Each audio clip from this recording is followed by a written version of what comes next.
नमस्कार मित्र हो, आपल्या सर्वांचेच या आपल्या YouTube चॅनलवर हार्दिक स्वागत आहे. मी गंगाधर हंडे आणि आज आपण या व्हिडिओ अंतर्गत बोर्ड परीक्षेच्या धर्तीवर इतिहास व राज्यशास्त्र या विषयांची उत्तरासह सराव प्रश्नपत्रिका आपण पाहणार आहोत. ही प्रश्नपत्रिका एकूण 40 गुणांची असून त्यासाठी आपणास वेळ दिलेला आहे 2 तास. त्याचबरोबर 10वी बोर्ड परीक्षेसाठी महत्त्वपूर्ण व्हिडिओची लिंक आपणास या व्हिडिओच्या डिस्क्रिप्शन बॉक्समध्ये दिली जाईल. ती पण आपण पाहावी. तर सुरू करूया उत्तरासह प्रश्नपत्रिका. तर यातील प्रश्न पहिला जो आहे तो म्हणजे प्रश्न पहिला अ, दिलेल्या पर्यायापैकी योग्य पर्याय निवडून विधाने पुन्हा लिहा. हा प्रश्न 3 गुणांसाठी असेल.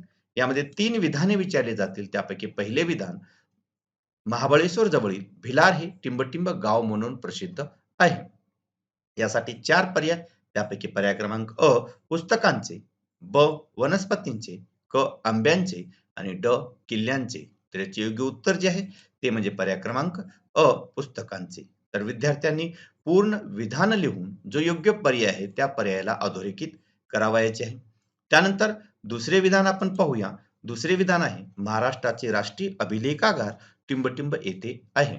यासाठी पर्याय आहेत अ, दिल्ली, ब, कोलकाता, क, मुंबई आणि ड, चेन्नई. तर यापैकी योग्य उत्तर जे आहे ते म्हणजे दिल्ली. त्यानंतर तिसरे जे विधान आहे, तिसरे विधान, मथुरा शिल्पकला टिंबटिंब काळात उदयाला आली.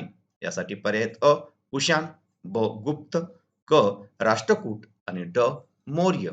तर यापैकी योग्य उत्तर जे आहे ते म्हणजे कुशाण. त्यानंतर प्रश्न पहिला ब जो आहे तो म्हणजे पुढील गटातील चुकीची जोडी ओळखून लिहा. तर पाहूया, पहिला जो गट आहे त्यामध्ये 1 लाल किल्ला उदयपूर, त्यानंतर 2 जंतर मंतर जयपूर, त्यानंतर 3 बद्रेश्वर मंदिर तंजावर आणि 4 कॅपिटल कॉम्प्लेक्स चंदीगड. तर या 4 जोडीपैकी चुकीची जोडी जी आहे ती म्हणजे जोडी क्रमांक 1 लाल किल्ला उदयपूर. विद्यार्थ्यांनी फक्त चुकीची जोडी ओळखून जशास तशी लिहायची आहे. दुरुस्त करून लिहिण्याची आवश्यकता नाही. त्यानंतर दुसरा जो गट आहे त्यामध्ये 1 प्रभाकर आचार्य प्रके अत्रे, त्यानंतर 2 दर्पण बाळशास्त्री जांभेकर, त्यानंतर 3 दीनबंधू कृष्णराव भालेकर आणि 4 केसरी बाळ गंगाधर टिळक. तर यापैकी चुकीची जोडी जी आहे ती जोडी क्रमांक 1 प्रभाकर आचार्य प्रके अत्रे. त्यानंतर तिसरा जो गट आहे तो गट आपण पाहूया. तिसरा गट, 1 हू वेअर द सुधराज वंचिताचा इतिहास, त्यानंतर 2 स्त्री पुरुष तुलना स्त्रीवादी लेखन, त्यानंतर 3 the Indian war of independence 1857 मार्क्सवादी इतिहास आणि 4 जेम्स ग्रँडप वसाहतवादी इतिहास. तर या 4 गटापैकी चुकीचा जो गट आहे तो म्हणजे जोडी क्रमांक 3 the Indian war of independence 1857 मार्क्सवादी इतिहास. त्यानंतर प्रश्न दुसरा अ जो आहे तो म्हणजे दिलेल्या सूचनेनुसार कृती करा. कोणत्याही 2 कृती आपणास करावयाच्या आहेत. हा प्रश्न 4 गुणांसाठी असेल. पाहूया, पहिले जे संकल्पना चित्र आहे ते कोणते आहे ते आपण पाहूया. पहिले संकल्पना चित्र आहे राष्ट्रवादी इतिहासकार. तर कोणतेही 4 राष्ट्रवादी इतिहासकार आपणास लिहायचे आहेत. तर आपण पाहूया, त्यामध्ये 1 महादेव गोविंद रानडे, त्यानंतर 2 रामकृष्ण गोपाळ भांडारकर, त्यानंतर 3 विनायक दामोदर सावरकर आणि चौथे जे राष्ट्रवादी इतिहासकार आहेत ते म्हणजे विष्णू शास्त्री चिपळूणकर. या व्यतिरिक्त इतरही राष्ट्रवादी इतिहासकार आपण लिहू शकता. त्यानंतर दुसरे जे संकल्पना चित्र आहे ते आपण पाहूया. दुसरे संकल्पना चित्र आहे युरोपातील महत्वाचे विचारवंत. तर कोणतेही 4 विचारवंत आपणास लिहायचे आहेत. त्यापैकी 1 रेने देकार्त, त्यानंतर 2 जॉर्ज विल्यम फेडरिक हेगेल, त्यानंतर 3 व्होल्टेअर आणि चौथे जे युरोपातील महत्वाचे विचारवंत आहेत ते म्हणजे लिओपोल्ड व्हॅन रांके. त्यानंतर तिसरे जे संकल्पना चित्र आहे ते आपण पाहूया. तिसरे संकल्पना चित्र आहे लोकशाहीचे आधारस्तंभ. तर याचे उत्तर 1 कायदे मंडळ, त्यानंतर 2 कार्यकारी मंडळ, त्यानंतर 3 वृत्तपत्रे आणि चौथे जे आधारस्तंभ आहेत ते म्हणजे न्यायपालिका. त्यानंतर प्रश्न दुसरा ब जो आहे तो म्हणजे टिपा लिहा. कोणत्याही 2 टिपा आपणास लिहायचे आहेत. तर पहिली टीप आहे अभिलेखागार. तर याचे उत्तर 1 प्राचीन दस्तऐवज, ग्रंथ, अभिलेख यांचे शास्त्रशुद्ध पद्धतीने जतन करून आवश्यकतेनुसार ती कागदपत्रे उपलब्ध करून देणारा शासकीय विभाग वा यंत्रणा म्हणजे अभिलेखागार होय. त्यानंतर दुसरा मुद्दा, जे दस्तऐवज संग्रहालय वा ग्रंथालय यांच्याकडून प्रदर्शित केली जात नाहीत, परंतु ऐतिहासिकदृष्ट्या ते महत्वाचे असतात, अशा कागदपत्रांचे जतन अभिलेखागारामध्ये केले जाते. त्यानंतर तिसरा मुद्दा, हे दस्तऐवज शासनाला, त्याचबरोबर संशोधकाला आणि जनतेला आवश्यकतेनुसार अभिलेखागाराकडून उपलब्ध केले जातात. तांत्रिकदृष्ट्या ग्रंथालय आणि अभिलेखागारे यांचे कार्य या दृष्टीने सारखेच असते. आणि चौथा जो मुद्दा आहे तो म्हणजे अभिलेखागारातील कागदपत्रात कोणताही बदल केला जात नसल्याने ही कागदपत्रे अत्यंत विश्वसनीय मानली जातात. अशा प्रकारे मुद्देसूद आपणास याचे उत्तर लिहायचे आहे. त्यानंतर दुसरी टीप आपण पाहूया. दुसरी टीप आहे एनल्स प्रणाली.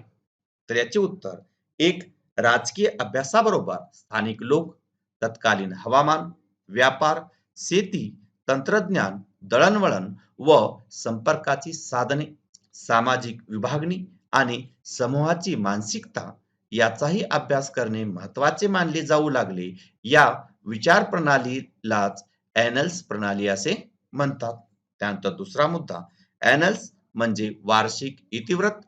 घटना ज्या काळात घडली तिचा केवळ राजकीयच नव्हे तर तत्कालीन सामाजिक, आर्थिक इत्यादी सर्वांगाने अभ्यास केला पाहिजे अशी मानणारे एनल्स प्रणाली फ्रेंच इतिहासकारांनी प्रथम विकसित केली. त्यानंतर तिसरी टीप आपण पाहूया. तिसरी टीप आहे वर्तमानपत्राचे स्वातंत्र्य संग्रामातील कार्य. तर याचे उत्तर, भारतीय स्वातंत्र्य संग्रामाच्या काळात वर्तमानपत्रांनी पुढील कार्य केले. त्यामध्ये एक, लोकजागृती, लोकशिक्षण, भारतीय संस्कृतीची व इतिहासाची थोरवी वर्णन केली. त्यानंतर दुसरा मुद्दा, सामाजिक, धार्मिक व राजकीय चळवळींना पाठिंबा देऊन साम्राज्यवादी धोरणांना विरोध केला. त्यानंतर तिसरा मुद्दा, पाश्चात्य विद्या व शिक्षण जनतेपर्यंत पोहोचवून समाज प्रबोधनाचे कार्य केले. आणि चौथा जो मुद्दा आहे तो म्हणजे तत्कालीन सामाजिक आणि राजकीय प्रश्नांना वाचा फोडली. त्याचबरोबर समाजसुधारक नेते व संघटना यांचे विचार लोकांपर्यंत पोहोचविले. त्यानंतर प्रश्न तिसरा जो आहे तो म्हणजे पुढील विधाने सहकारण स्पष्ट करा. कोणते दोन विधाने आपणास सोडवायचे. तर पहिले विधान पाहू, कलेच्या इतिहासाचा सखोल अभ्यास करणाऱ्या तज्ञांची आवश्यकता असते. कलेच्या इतिहासाचा सखोल अभ्यास करणाऱ्या तज्ञांची आवश्यकता असते. तर याचे उत्तर, एक, कला वस्तूच्या खरेदी विक्रीचे एक स्वतंत्र क्षेत्र असते. त्यानंतर दुसरा मुद्दा, कला वस्तू नकली आहेत की खऱ्या आहेत, त्यातील धातू, लाकडाचा प्रकार, त्याचा दर्जा योग्य आहे का, हे त्यातील जाणकारच सांगू शकतो. त्यानंतर तिसरा मुद्दा, कलावस्तूतील कलेचा दर्जा कसा आहे हे कलाकारच ओळखू शकतात. आणि चौथा जो मुद्दा आहे तो म्हणजे एकूण कलावस्तूचे मूल्य ठरवताना वरील सर्व गोष्टीची पारख होणे आवश्यक असते आणि त्यासाठी कलेच्या इतिहासाचा सखोल अभ्यास असणाऱ्या तज्ञांची आवश्यकता असते. त्यानंतर दुसरे जे विधान आहे ते आपण पाहू, स्त्रियांच्या आयुष्याशी निगडीत विविध पैलूवर विचार करणारे संशोधन सुरू झाले. तर याचे उत्तर, एक, इतिहास लेखनात पुरुषप्रधान दृष्टिकोनाचा प्रभाव होता. सीमा द बोवा या फ्रेंच विदुषीने इतिहास लेखनात स्त्रीवादी भूमिका मांडली. त्यानंतर दुसरा मुद्दा, स्त्रीवादी इतिहास लेखनात स्त्रियांचा समावेश केला गेला. त्यानंतर तिसरा मुद्दा, इतिहास लेखनाच्या क्षेत्रातील पुरुषप्रधान दृष्टिकोनाचा पुनर्विचार करण्यावर भर दिला. आणि चौथा जो मुद्दा आहे तो म्हणजे सीमा द बोवा यांच्या या स्त्रीवादी भूमिकेमुळे स्त्रियांशी संबंधित नोकरी, ट्रेड युनियन, स्त्रियांचे कौटुंबिक जीवन यांच्याशी निगडीत विविध पैलूवर विचार करणारे संशोधन सुरू झाले. त्यानंतर तिसरे जे विधान आहे, तिसरे विधान, तंत्रज्ञानाचा इतिहास अभ्यासावा लागतो. तर याचे उत्तर, एक, लाखो वर्षाच्या वाटचालीत मानव प्रगतीच्या प्रत्येक टप्प्यात नवनवीन कौशल्य अवगत करीत गेला. त्यानंतर दुसरा मुद्दा, दगडापासून हत्यारे तयार करणे, शेतीचे तंत्र अशी वाटचाल करीत तो विज्ञान युगात आला. त्यानंतर तिसरा मुद्दा, कृषी उत्पादन, वस्तूचे उत्पादन, स्थापत्य, अभियांत्रिकी इत्यादी मध्ये बदल होत गेले. यांत्रिकीकरणामुळे उत्पादन वाढले. ही सर्व प्रगती समजून घेण्यासाठी आपल्याला तंत्रज्ञानाचा इतिहास अभ्यासावा लागतो. त्यानंतर चौथे जे विधान आहे ते म्हणजे इतिहास संशोधन करताना विविध विषयातील कृतीसाठी प्रशिक्षणाची आवश्यकता असते. तर याचे उत्तर एक, इतिहास संशोधन करताना इतिहासाची साधने मिळवणे, सूची तयार करणे, साधनांचे जतन करणे, ती प्रदर्शित करणे अशी विविध कामे काळजीपूर्वक करावी लागतात. त्यानंतर दुसरा मुद्दा, प्रत्येक कामाचे कौशल्य वेगवेगळे असते. त्यानंतर तिसरा मुद्दा, प्रत्येक कामाची कृती वेगवेगळी असते. पूर्वतयारी ही वेगवेगळी करावी लागते. त्यानंतर चौथा मुद्दा, या सर्व कृती करताना कोणती सावधानता बाळगली पाहिजे हे माहीत असले पाहिजे आणि प्रशिक्षणाखेरीज या बाबी कळू शकत नाहीत. म्हणून इतिहास संशोधन करताना विविध विषयामधील कृतीसाठी प्रशिक्षणाची आवश्यकता असते. त्यानंतर प्रश्न चौथा जो आहे तो म्हणजे पुढील उतारा काळजीपूर्वक वाचून खालील दिलेल्या प्रश्नाची आपणास उत्तरे लिहायची आहेत. तर आपण पाहूया उतारा. हा जो उतारा आहे हा उतारा आपणास काळजीपूर्वक वाचायचा आहे. यावर कोणकोणते प्रश्न आहेत ते आपण पाहूया. पहिला जो प्रश्न आहे तो म्हणजे जगातील सर्वात प्राचीन संग्रहालय कोठे सापडले व कोणी शोधले? तर याचे उत्तर, जगातील सर्वात प्राचीन संग्रहालय मेसोपोटेमियातील ऊर या शहरात सापडले. त्यानंतर दुसरा मुद्दा, ब्रिटिश पुरातत्वज्ञ सर लिओनार्ड उली यांना ऊर या प्राचीन शहराचे उत्खनन करताना या संग्रहालयाचा शोध लागला. त्यानंतर दुसरा जो प्रश्न आहे तो म्हणजे हे संग्रहालय कोणी बांधले होते? तर याचे उत्तर, मेसोपोटेमिया राज्याची राजकन्या एनिगॉल्डी हिने ऊर येथील हे संग्रहालय बांधले होते. त्यानंतर तिसरा मुद्दा, या संग्रहालयाचा विशेष कोणता होता? तर याचे उत्तर, या संग्रहालयात सापडलेल्या प्राचीन वस्तूसोबत त्या वस्तूंचे सविस्तर वर्णन करणाऱ्या मातीच्या वटिका म्हणजेच अक्षरे कोरलेल्या मातीच्या पाट्या होत्या. हा या संग्रहालयाचा विशेष होता. त्यानंतर प्रश्न पाचवा जो आहे तो म्हणजे पुढील प्रश्नांची सविस्तर उत्तरे लिहा. कोणते दोन उत्तरे आपणास लिहायचे आहेत. हा प्रश्न 6 गुणांचा. तर पहिले जे विधान आहे ते म्हणजे, पहिला प्रश्न, मार्क्सवादी इतिहास लेखन म्हणजे काय? तर याचे उत्तर, स्वातंत्र्योत्तर काळात भारतीय इतिहास लेखनात जे नवे वैचारिक प्रवाह आढळून येतात त्यात मार्क्सवादी इतिहास लेखन हा एक प्रमुख प्रवाह आहे. त्यामध्ये एक, मार्क्सवादात वर्ग संघर्षावर भर दिलेला आहे. मार्क्सच्या विचारावर आधारित जे इतिहास लेखन केले गेले त्याला मार्क्सवादी इतिहास लेखन असे म्हणतात. त्यानंतर दुसरा मुद्दा, मार्क्सवादी इतिहास लेखनात आर्थिक व्यवस्थेतील उत्पादनाची साधने, पद्धती आणि उत्पादनाच्या प्रक्रियेतील मानवी संबंध यांचा प्रामुख्याने विचार केलेला आहे. त्यानंतर तिसरा मुद्दा, प्रत्येक सामाजिक घटनेचा सर्वसामान्य लोकांवर काय परिणाम होतो यांचे विश्लेषण करणे हे मार्क्सवादी इतिहास लेखनाचे मुख्य सूत्र आहे. आणि चौथा जो मुद्दा आहे तो म्हणजे, मार्क्सवादी इतिहासकारांनी जाती व्यवस्थेत होत गेलेल्या बदलाचा अभ्यास केला. भारतातही अशा पद्धतीचा अवलंब कोसंबी, डांगे, शरद पाटील इत्यादींनी आपल्या इतिहास लेखनात प्रभावीपणे केलेला आपणास दिसून येतो. त्यानंतर दुसरा जो प्रश्न आहे तो म्हणजे, उपयोजित इतिहासाचा वर्तमान काळाशी कसा असतो? तर याचं उत्तर, इतिहासाद्वारे भूतकाळातील घटनासंबंधीचे ज्ञान प्राप्त होते. या ज्ञानाचा उपयोग वर्तमानात आणि भविष्यकाळात सर्व लोकांना कसा होईल याचा विचार उपयोजित इतिहास लेखनात केला जातो. उपयोजित इतिहासाचा वर्तमान काळाशी पुढील प्रमाणे सहसंबंध असतो. त्यामध्ये एक, भूतकाळातील घटनांच्या आधारावर मानव वर्तमान काळातील वाटचाली निश्चित करतो. त्यानंतर दुसरा मुद्दा, आपल्या पूर्वजांचे कर्तव्य, त्यांचा वारसा याबद्दल त्यांच्या मनात कुतूहल आणि आत्मीयता असते. या वारशांचा इतिहास, पूर्वजांनी निर्मिलेल्या कलाकृती, परंपरा याचे ज्ञान उपयोजित इतिहासाच्या अभ्यासाने वर्तमान मानवाला मिळते. उपयोजित इतिहासाच्या आधारे या मूर्त आणि अमूर्त वारसांचे जतन करता येते. त्याचबरोबर तिसरा जो मुद्दा आहे तो म्हणजे, उपयोजित इतिहासाद्वारे वर्तमानातील सामाजिक आव्हानावर उपाययोजना करणे शक्य होते. वर्तमानातील समस्यांची सोडवणूक करता येते. त्यानंतर चौथा जो मुद्दा आहे तो म्हणजे, भूतकाळातील अनुभवावरून वर्तमानात सामाजिक उपयुक्ततेचे निर्णय घेणे शक्य होते. पाचवा मुद्दा, उपयोजित इतिहासाच्या अभ्यासाच्या आधारे वर्तमान काळाचे यथायोग्य आकलन आणि भविष्य काळासाठी दिशादर्शन होते. अशा प्रकारे उपयोजित इतिहासाचा वर्तमान काळाशी सहसंबंध आपणास लावता येतो. त्यानंतर पुढचा जो प्रश्न आहे तो म्हणजे वृत्तपत्रे सुरू होण्याच्या आधीच्या काळात बातम्या लोकांपर्यंत पोहोचवण्यासाठी जगभर कोणते मार्ग अवलंबले जात असत? तर याचे उत्तर वृत्तपत्रे सुरू होण्याआधीच्या काळात बातम्या लोकांपर्यंत पोहोचवण्यासाठी जगभर पुढील मार्ग अवलंबले जात असत. त्यामध्ये एक, इजिप्तमध्ये सरकारी आदेशांचे कोरीव लेख सार्वजनिक ठिकाणी लावून ठेवले जात असत. त्यानंतर दुसरा मुद्दा, प्राचीन रोमन साम्राज्यात देशातील महत्वाच्या घटना सरकारी हुकूम कागदावर लिहून ते कागद प्रांतोप्रांती वाटत असत. जुलियस सीझरच्या काळी ऍक्टा डायन म्हणजेच रोजच्या घटना नावाचे वृत्तपत्र रोममध्ये सार्वजनिक ठिकाणी लावले जात असत. त्याचबरोबर तिसरा जो मुद्दा आहे तो म्हणजे चीनमध्ये 7व्या शतकात सरकारची निवेदने सार्वजनिक ठिकाणी लावली जात असत. त्यानंतर चौथा मुद्दा, इंग्लंडमधील लढायांची किंवा महत्वाच्या घटनांची पत्रके प्रवासी, फिरस्ते व अन्य लोकांना वाटत असत.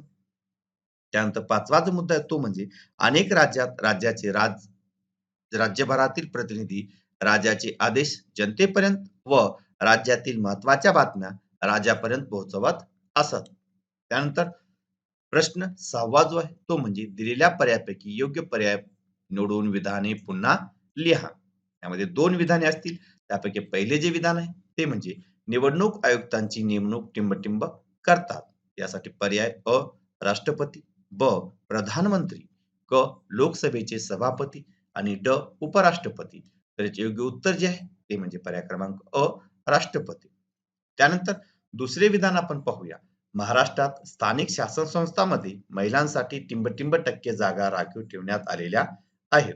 यासाठी पर्याय अ 25%, ब 30%, क 40%, ड 50%. तर जे योग्य उत्तर आहे 50%. त्यानंतर प्रश्न सातवा जो आहे तो म्हणजे पुढील विधाने चूक की बरोबर ते सहकारण स्पष्ट करा. कोणते दोन विधाने सोडवायचे आहेत? त्यापैकी पहिले जे विधान आहे ते म्हणजे भारतीय लोकशाही जगातील सर्वात मोठी लोकशाही मानली जाते. तर याचे उत्तर हे विधान बरोबर आहे. कारण एक, भारतीय संविधानाने स्वातंत्र्यपूर्व काळातील मतदानाच्या अधिकारासाठी असणारी सर्व बंधने रद्द केल्यामुळे मतदारांची संख्या वाढली आहे.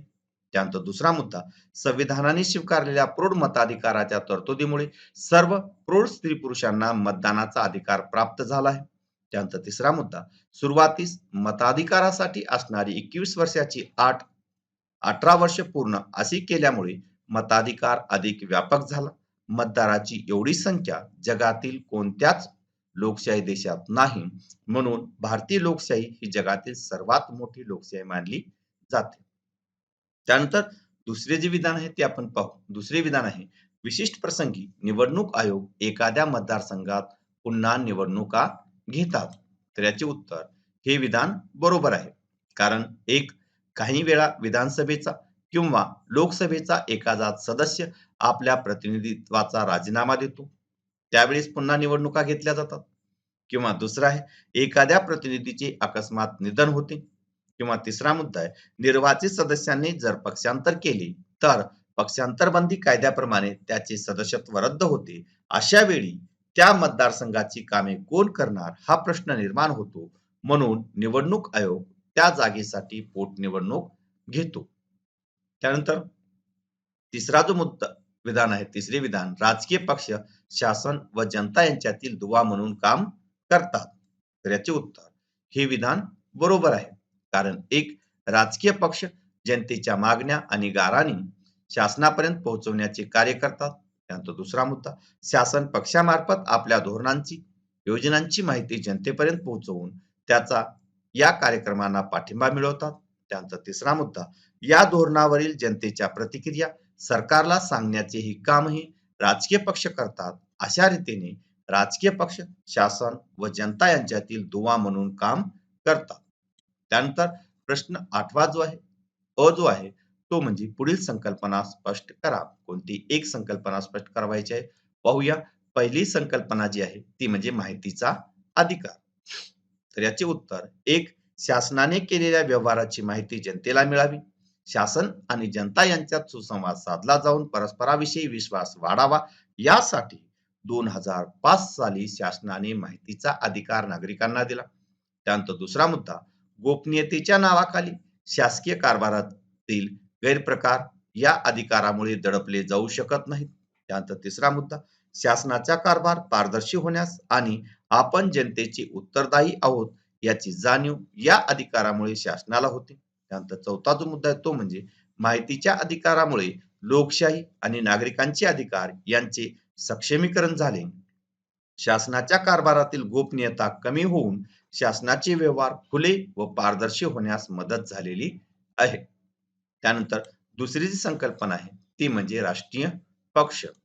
तर याचे उत्तर, राष्ट्रीय पातळीवर कार्यरत असणाऱ्या पक्षांना राष्ट्रीय पक्ष असे म्हणतात आणि राष्ट्रीय पक्ष म्हणून मान्यता मिळवण्यासाठी निवडणूक आयोगाने पुढील निकष ठेवलेले आहेत. त्यामध्ये पहिला जो निकष आहे तो म्हणजे किमान 4 राज्यामध्ये शेवटच्या लोकसभा निवडणुकीत किंवा विधानसभेच्या निवडणुकीत किमान 6% मते मिळवणे आवश्यक आहे. किंवा दुसरी, किमान 4 सदस्य लोकसभेत निवडून येणे आवश्यक आहे. किंवा आधीच्या लोकसभेच्या निवडणुकीत किमान 3 राज्यामध्ये मिळून लोकसभेच्या एकूण जागांपैकी 2% जागा निवडून येणे आवश्यक आहे. किंवा तिसरी जी अट आहे ती म्हणजे किमान 4 राज्यामध्ये राज्य पातळीवरील पक्ष म्हणून मान्यता मिळणे आवश्यक आहे. या अटी ज्या पक्षाने पूर्ण केलेल्या आहेत तो पक्ष म्हणजे राष्ट्रीय पक्ष म्हणून ओळखला जातो. त्यानंतर प्रश्न 8वा ब जो आहे तो म्हणजे दिलेल्या सूचनेनुसार कृती करा. कोणती एक, त्यामध्ये पहिले जे संकल्पना चित्र आहे ते आपण पाहूया. पहिले संकल्पना चित्र आहे महाराष्ट्रातील प्रमुख प्रादेशिक पक्ष. तर याचे उत्तर, 1 शिवसेना, 2 महाराष्ट्र नवनिर्माण सेना, त्यानंतर 3 शेतकरी कामगार पक्ष आणि 4 भारतीय रिपब्लिकन पक्ष. त्यानंतर दुसरे जे संकल्पना चित्र आहे ते आपण पाहूया. दुसरे संकल्पना चित्र आहे लोकप्रतिनिधीचे गुण वैशिष्ट्य. तर याचे उत्तर, 1 प्रामाणिक व चारित्र्यवान, त्यानंतर कार्यक्षम, त्यानंतर विश्वासू व नम्र आणि चौथे जे गुण वैशिष्ट्य आहे ते म्हणजे जनतेची कदर करणारा.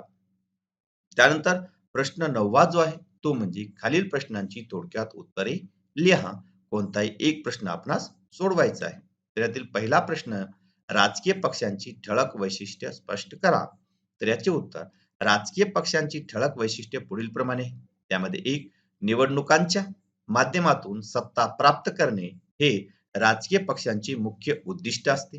त्यानंतर दुसरा मुद्दा, प्रत्येक राजकीय पक्षांची वैशिष्ट्ये विशिष्ट विचारसरणी व धोरणे असतात. त्यानंतर तिसरा मुद्दा, आपल्या विचारसरणीप्रमाणे प्रत्येक पक्ष आपल्या कार्यक्रमाची अंमलबजावणी करीत असतो. त्यानंतर चौथा मुद्दा, निवडणुकीत बहुमत मिळणारा पक्ष सत्ताधारी बनतो तर अल्पमतातील पक्ष विरोधी पक्ष म्हणून कार्य करतात. त्यानंतर पाचवा मुद्दा, राजकीय पक्ष सरकार व जनता यांच्यातील दुवा म्हणून काम करून जनमताचा पाठिंबा मिळवण्याचा प्रयत्न करतात. त्यानंतर दुसरा जो प्रश्न आहे तो म्हणजे मतदाराचे वय 21 वर्षावरून 18 वर्षे केल्यामुळे कोणते परिणाम झाले. तर याचे उत्तर, भारतीय संविधानाने सर्व स्त्री पुरुष नागरिकांसाठी मतदानासाठीच्या वयोमर्यादा किमान 21 वर्ष पूर्ण अशी ठेवली होती. ही मर्यादा 18 वर्ष करण्यात आल्याने कोणते परिणाम झाले. तर पहिला परिणाम आहे युवा वर्गाला राजकीय अधिकार लवकर प्राप्त झाले. त्यानंतर दुसरा आहे आपले प्रतिनिधी कसे असावेत याबाबत निर्णय घेण्याचा अधिकार युवा वर्गाला मिळाला. त्यानंतर तिसरा परिणाम, यामुळे भारतीय लोकशाहीची व्याप्ती वाढून ती जगातील सर्वात मोठी लोकशाही बनली. आणि चौथा जो मुद्दा आहे तो म्हणजे या निर्णयामुळे भारतीय लोकशाही अधिक परिपक्व बनली. युवा वर्गाच्या राजकीय जाणीवा अधिक प्रगल्भ होण्यास मदत झाली. तर मित्रहो, असेच 10वी बोर्डसाठी महत्त्वपूर्ण व्हिडिओ पाहण्यासाठी आपण या चॅनलला नक्कीच सबस्क्राईब करा. धन्यवाद.